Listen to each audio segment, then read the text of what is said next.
മഴ പെയ്യുന്നോ എന്ന് ചോദിച്ചുകൊണ്ട് ഞാൻ ഏട്ടൻ്റെ കൂടെ എങ്ങോട്ടാണ് ഈ സന്ധ്യയ്ക്ക് പോകുന്നത് ചോദിച്ചാൽ, അന്നത്തെ ദിവസം നമ്മുടെ പോരുവഴി മലനടയിൽ ഉത്സവമായിരുന്നു കേട്ടോ. അപ്പോൾ എല്ലാ വട്ടവും ഞങ്ങൾ പോകുന്നത് ഒന്നെങ്കിൽ അമ്മയൊക്കെ ആയിട്ടോ അല്ലെങ്കിൽ ശാമണ്ണൊക്കെ ആയിട്ടായിരിക്കും. അപ്പോൾ ഈ വട്ടം ഉത്സവത്തിന് രാവിലെ അമ്മ പോയിട്ടുണ്ടായിരുന്നു അമ്പലത്തിൽ തൊഴണമെന്നൊക്കെ പറഞ്ഞിട്ട്. വൈകിട്ട് പോയാൽ തൊഴിലൊന്നും നടക്കത്തില്ല.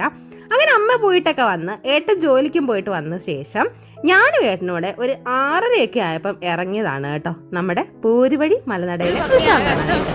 അപ്പോൾ അന്ന് നല്ല രസമായിരുന്നു ആകാശമൊക്കെ കാണാൻ, നല്ല റെഡ് കളറൊക്കെ ആയിട്ട് ചെറിയൊരു മഴക്കോളൊക്കെ ഉണ്ടായിരുന്നു. പിന്നെ അതുപോലെ തന്നെ നമ്മൾ പോകുന്ന വഴിയെല്ലാം നല്ലപോലെ മഴ പെയ്തതിൻ്റെ ലക്ഷണം ഉണ്ടായിരുന്നു കേട്ടോ. അങ്ങനെ നമ്മൾ അമ്പലത്തിൻ്റെ അടുത്ത് ഏതോ ഒരു വീട്ടിൽ വണ്ടി പാർക്ക് ചെയ്തിട്ടുണ്ട്. അവിടെയൊക്കെ എല്ലാ വീടിൻ്റെ അവസ്ഥ ഇതാണ് കേട്ടോ. എന്ന് വെച്ചാൽ എല്ലാവർക്കും ഇങ്ങനെ വണ്ടി പാർക്ക് ചെയ്യാനായിട്ട് സ്ഥലം ഫ്രീ ആയിട്ട് കൊടുത്തേക്കാണ് എല്ലാവരും. നമുക്ക് റോഡ് സൈഡിലൊന്നും വണ്ടി ഒതുക്കുന്ന ആരും ആലോചിക്കാനേ പറ്റില്ല. അതായത് ബാക്കിലൊക്കെ കണ്ടില്ലേ, എല്ലായിടവും ഇങ്ങനെ വണ്ടികൾ ഇട്ടിരിക്കുകയാണ്. അപ്പം അതുപോലെ തന്നെ 4 വീലറിൽ വന്നാൽ നമ്മൾ അവിടെ പെട്ടുപോകും ദൈവമേ. തിരിച്ചു പോരുമ്പോൾ ഞങ്ങൾ അന്ന് ഇത്രയും കുറച്ച് ദൂരെയാണ് നമ്മൾ വണ്ടി പാർക്ക് ചെയ്തത് കേട്ടോ. അങ്ങനെ നമ്മൾ പാർക്കൊക്കെ ചെയ്തിട്ട് നമ്മൾ നടന്നു പോവുകയാണ്. അല്ലാതെ അമ്പലത്തിൻ്റെ അടുത്ത് കൊണ്ടുപോയി വണ്ടിയായിട്ട് സുഖമായിട്ട് ഉത്സവം കണ്ടിട്ട് വരാൻ ആരും കരുതണ്ട. അത് ആ നാട്ടുവാസികൾക്ക് അല്ലെങ്കിൽ പ്രദേശവാസികൾക്ക് മാത്രമേ പറ്റൂ. അങ്ങനെ ഞങ്ങൾ ദാണ്ടെ ഉത്സവപ്പറമ്പിലോട്ട് കയറുന്ന വഴി ഓരോ കാര്യങ്ങളൊക്കെ ഞാൻ ഇങ്ങനെ നോക്കുമായിരുന്നു കേട്ടോ. നമുക്ക് അത് കഴിക്കാം, ഇത് കഴിക്കാം. കാരണം അവിടെ ചെന്നാൽ നമുക്കിതാണല്ലോ നമ്മുടെ ലക്ഷ്യം. ഏട്ടന് പൂരം കാണണം എന്നൊക്കെയുള്ള സംഭവമാണ്. പക്ഷെ എൻ്റെ മനസ്സിൽ എന്തെങ്കിലുമൊക്കെ കഴിക്കണമെന്നാണ്. അങ്ങനെ ഞാൻ മഞ്ഞ ഉടുപ്പ് ഇട്ട് ഒരു മഞ്ഞ കളറിൽ ഐസ്ക്രീം വാങ്ങി ഞങ്ങൾ ദാണ്ടെ പോവുകയാണ് കേട്ടോ. എൻ്റെ ഉടുപ്പിൻ്റെ മാച്ചിങ് കളർ. അങ്ങനെ നമ്മുടെ സുമിത്താത്ത പറയുന്ന പോലെ അത് ഞാനൊന്ന് ഒതുക്കിയിട്ട് എന്ത് കഴിക്കണമെന്ന് ഇങ്ങനെ ആലോചിച്ചിരുന്നപ്പോഴാണ് മുകളിലോട്ട് ഇതാണ് ഇങ്ങനെ ബലൂൺ പറന്നു പോകുന്നത് കണ്ടത്. എന്താ സംഭവം എന്ന് എനിക്ക് മനസ്സിലായില്ല. ഇനി ബലൂൺ കാര ഇത് വല്ലതും വിട്ടു പോയതാണോ? പിന്നെ അവിടെ എന്തോ കുതിരപ്പിടുത്തത്തിൻ്റെ എന്തോ ഇടയ്ക്ക് ഇങ്ങനെ കുതിരയുടെ മേളിൽ ഇത് പോകുന്നതാണെന്നൊക്കെ പറഞ്ഞു. എന്തോ സംഭവം എന്ന് എനിക്ക് മനസ്സിലായില്ല. പിന്നെ അതുപോലെ തന്നെ ഒരു സംഭവം അവിടെ ലൈറ്റ് കൊണ്ടൊക്കെ സെറ്റ് ചെയ്ത് വെച്ചിട്ടുണ്ട്. അടിപൊളിയായിരുന്നു. അതിൻ്റെ ഇങ്ങനെ ലൈറ്റ്സ് ഒക്കെ ഇങ്ങനെ മാറി വരുമ്പോൾ നമ്മുടെ മുഖത്തൊക്കെ ഇങ്ങനെ ലൈറ്റ് അടിച്ച് ഭയങ്കര ഒരു ചിൽ സംഭവമായിരുന്നു. അത് അടിപൊളിയായിരുന്നു കേട്ടോ. എനിക്കതൊക്കെ ഇഷ്ടപ്പെട്ടു. ഞാൻ അതിൻ്റെ അടുത്ത് കുറേ അങ്ങ് വീഡിയോ എടുത്ത്. അങ്ങനെ നമ്മുടെ മിന്നാമിൻ ലൈറ്റിന്റെ DJ ഒക്കെ കഴിഞ്ഞ് ഞങ്ങൾ നേരെ അടുത്തുള്ള ഒരു ചന മസാല മേടിച്ച് കഴിക്കാൻ കരുതി. അങ്ങനെയാണ് ഇതിന്റെ പേര് നടത്തല്ല. മറ്റേ കടലയും വെജിറ്റബിൾസും സോസും ഒക്കെ വെച്ചിട്ട് സാധനം തരില്ല. അത് നമ്മൾ വീട്ടിൽ ഉണ്ടാക്കിയാൽ ഇത്ര സെറ്റ് ആവത്തില്ല. ഞാൻ ചാട്ട് മസാലയൊക്കെ മേടിച്ച് വീട്ടിൽ ഉണ്ടാക്കി നോക്കിയായിരുന്നു. എന്നാലും ഈ ഉത്സവപ്പറമ്പിൽ നിന്ന് മേടിച്ചിരുന്നതിന്റെ ടേസ്റ്റ് വരുന്നില്ല കേട്ടോ.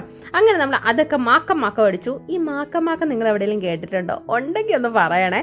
അങ്ങനെ നമ്മൾ അതൊക്കെ ഒന്ന് ഒതുക്കിയിട്ട് നമ്മൾ വേറെ എന്തെങ്കിലും കഴിക്കാതെ ഇങ്ങനെ നോക്കിക്കൊണ്ടിരിക്കുകയാണ്. അപ്പുറത്ത് എന്താണ് ആ ചേച്ചി കഴിക്കുന്നതൊക്കെ ഞാനിങ്ങനെ നോക്കുകയാണ്. അപ്പോൾ എല്ലാം നമ്മൾ കഴിക്കണമല്ലോ.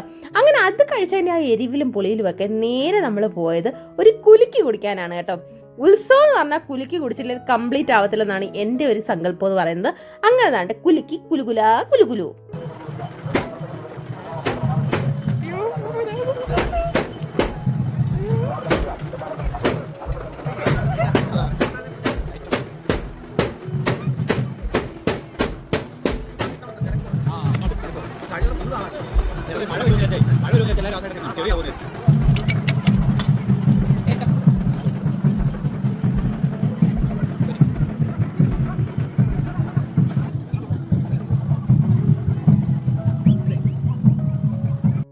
അങ്ങനെ നമ്മൾ കുലുക്കിയൊക്കെ കുടിച്ചിട്ട് ഞങ്ങൾ അതിലേക്കൂടെ ഒരു റൊമാൻറ്റിക് വാക്കൊക്കെ നടത്തി എന്ന് തോന്നുന്നെങ്കിൽ നിങ്ങൾക്ക് തെറ്റി ഗൈസ്.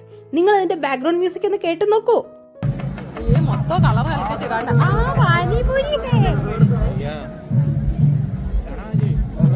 വേണ്ട. ഇപ്പൊ നിങ്ങൾക്ക് ഏകദേശം കാര്യം പിടികിട്ടി കാണും ഞാൻ എന്തുകൊണ്ടാണ് ഈ വീഡിയോ എല്ലാം മ്യൂട്ട് ചെയ്തിട്ട് വോയിസ് ഓവർ കൊടുക്കുന്നതെന്ന്. എല്ലാ വീഡിയോയുടെ അവസ്ഥ ഇതൊക്കെ തന്നെയാണ് ഗൈസ്. ഉത്സവം കാണിക്കാന്ന് പറഞ്ഞൊരു വീഡിയോ എടുത്തിട്ട് ഞാൻ കഴിക്കുന്ന മാത്രം കാണിച്ച ശരിയാണോ ഗൈസ്? അല്ല. അപ്പം നമ്മുടെ കുതിരയെടുപ്പും കാര്യങ്ങളൊക്കെ അവിടെ തകൃതിയായിട്ട് നടപ്പുണ്ട്. അപ്പം നമ്മുടെ S24 അൾട്രയിൽ ഞാനിങ്ങനെ സൂം ചെയ്ത് ഷോ ഒക്കെ കാണിക്കുകയാണ്. അപ്പോഴാണ് ഞാൻ പെട്ടെന്നൊരു കാര്യം കണ്ടത്. മോളിൽ നിന്നൊരു തീഗോളം പോലൊരു ഞാനിത് കണ്ടപ്പോഴേക്കായിട്ട് എന്നൊക്കെ പറഞ്ഞ് ഞാനിങ്ങനെ ഭയങ്കരമായിട്ട് വെച്ചാൽ ആൾക്കാരെല്ലാം അത് നോക്കിക്കൊണ്ട് നിൽക്കും. നിങ്ങളത് കണ്ടോ? അപ്പോഴത്തേക്ക് എൻ്റെ മനസ്സിൽ ഭയങ്കരമായിട്ടാണ്. ഞാൻ പറഞ്ഞേട്ടാ നമുക്ക് ബാക്കിലോട്ട് പോകാമെന്നൊക്കെ പറഞ്ഞു. പക്ഷേ മേളിൽ നിന്ന് സാധനം പെട്ടെന്ന് അങ്ങ് അണഞ്ഞു കേട്ടോ.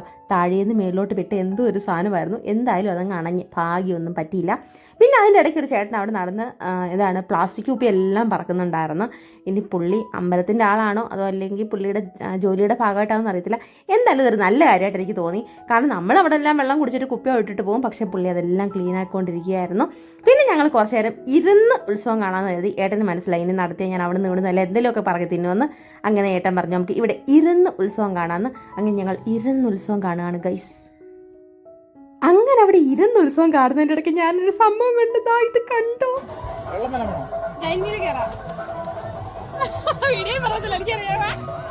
ഏട്ടൻ ധൈര്യശാലിയായി ജൈന്റ് വീലിൽ കയറാൻ വരികയാണ് എന്നോട്. ധീര ധീര ധീര ധീര.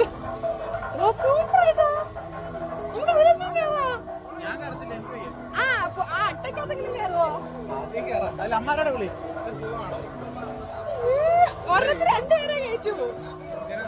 ഒരെണ്ണത്തിന് രണ്ടുപേരേ ഉള്ളു.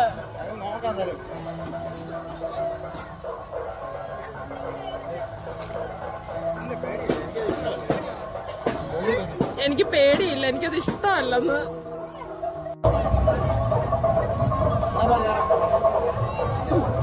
വീഡിയോ ഓഫ് ആക്കുമ്പോ കേറണ്ടെന്ന് പറയും. എനിക്ക് നല്ല പേടിയുണ്ടായിരുന്നെങ്കിലും ഏട്ടൻ പറഞ്ഞെന്നാ ബാഹമ്മക്ക് കയറാന്നൊക്കെ പറഞ്ഞു. പക്ഷെ ഏട്ടന് നോട്ടം കണ്ടപ്പോൾ ഞാനങ്ങ് വേണ്ടെന്ന് വെച്ചു.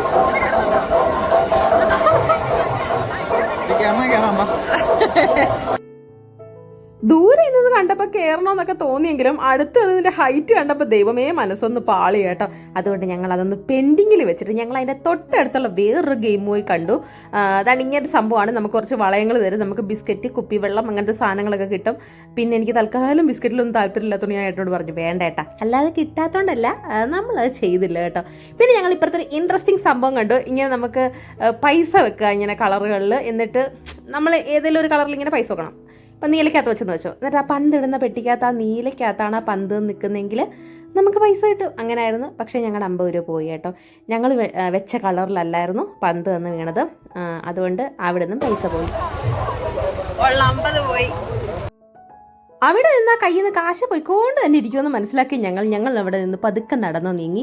ഇടത്തെ സൈഡ് ജെയിൻ വീൽ ഉണ്ടെങ്കിലും ഞങ്ങൾ അവിടെ നിന്നും കുതറി മാറിക്കൊണ്ട് ഞങ്ങൾ ഇപ്പുറത്തുള്ളത് അരയനത്തിൽ കയറാമെന്ന് തീരുമാനിച്ചു. അരയനമൊന്നുമില്ല, ജസ്റ്റ് ഇങ്ങനെ തറയിൽ കൂടെ തന്നെ ഇങ്ങനെ ഓടിപ്പോകുന്നൊരു വണ്ടി പോലൊരു സാധനമാണ്. ഏട്ടൻ ഞാൻ അവിടെ ടിക്കറ്റ് എടുക്കാൻ പിടിച്ചു നിർത്തി. അങ്ങനെ നമ്മൾ അവിടെ നിന്നും 2 ടിക്കറ്റ് എടുത്തു. ഒരു ടിക്കറ്റിന് 80 രൂപയായിരുന്നു ഗൈസ്. അപ്പം ഒരു ട്രിപ്പ് വേണ്ട ആ സാധനം പൊക്കോണ്ടിരിക്കുകയാണ്. ഇതിലാണ് നമ്മളിനി കയറാൻ പോകുന്നത്. മറ്റേ കയറാൻ ഞങ്ങൾക്ക് പേടി ഉണ്ടായിരുന്നില്ല, ഇത് ഞങ്ങൾക്ക് ഇഷ്ടമായതുകൊണ്ടാണ് ഞങ്ങൾ ഇതിൽ കയറിയത് കേട്ടോ. 2 പേര്.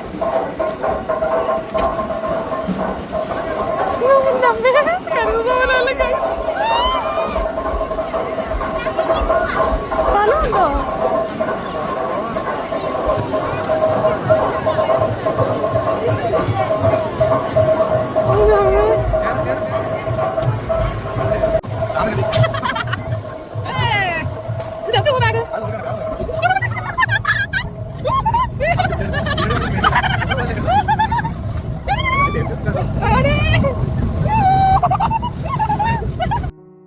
അത് നല്ല രസമുണ്ടായിരുന്നു കേട്ടോ. ഇത്ര സ്പീഡിലൊന്നും അല്ല പോകുന്നത്, ഞാൻ ഇച്ചിരി സ്പീഡ് കൂട്ടിയിട്ടേക്കോ, എങ്കിലും അടിപൊളിയായിരുന്നു കേട്ടോ. ഞങ്ങൾ അതിരുന്നു കൊണ്ട് നമ്മുടെ ജൈൻ വീല് കണ്ട് വെള്ളം ഇറക്കി ഞങ്ങൾ വീണ്ടും ഒരു ട്രിപ്പ് ഇങ്ങനെ റൗണ്ട് അടിക്കുകയാണ് ഗൈസ്.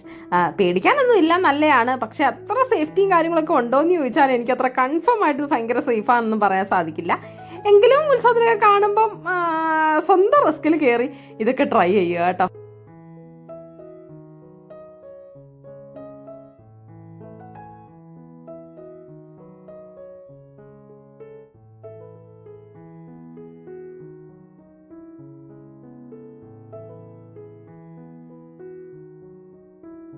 ഏട്ടൻ എന്തേലും പറഞ്ഞാൽ അതിൽ കാര്യമുണ്ട് ഗൈസ്. കാരണം ഇത് കയറിയിട്ടാണ് എനിക്ക് കിളിപോയാണ് കാരണം ഇച്ചിരി പൊക്കമുണ്ട്. പിന്നെ അതുപോലെ തന്നെ അത്ര സേഫ് അല്ല. ഇത് പോകുമ്പോൾ കിടന്ന് കടകടാന്ന് പെടുന്ന സൗണ്ടും കുലുക്കോ എല്ലാം ആണ്.